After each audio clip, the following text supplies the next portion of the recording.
All right, everybody. I'm in my workshop here. It's not my workshop. It's kind of a little shed. But we like to lovingly refer to it as the studio.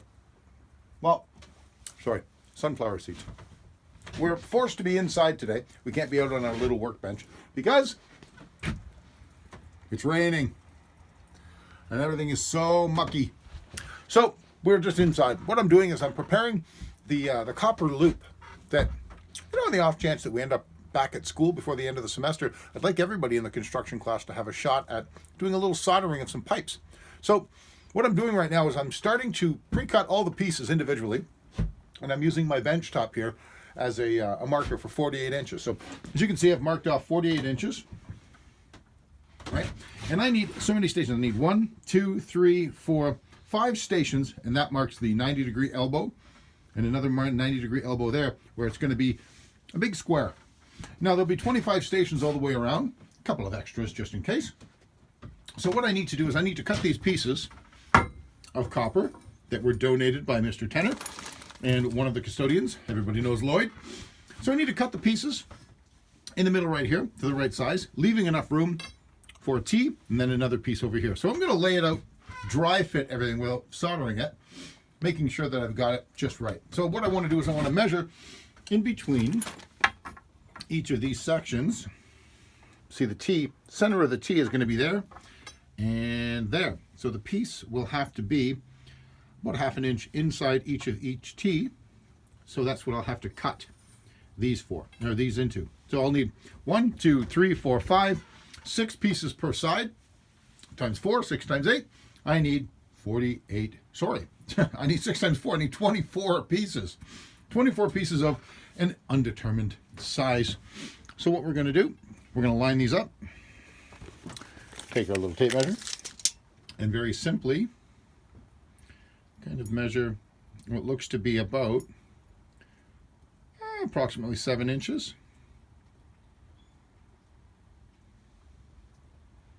Right there. 7, 7 and a quarter. I think we'll go with 7. We'll err on the side of being small.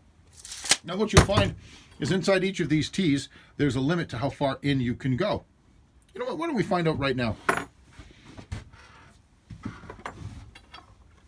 If we were to insert, let's take a piece of pipe that does not have some solder already on it.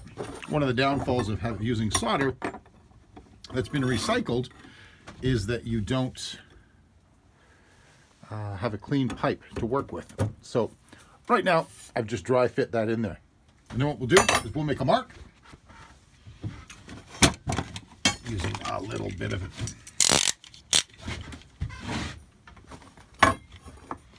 We'll make a mark right here.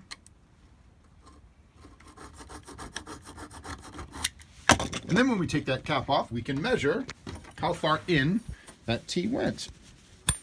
There, I took it off. Let's find that mark again.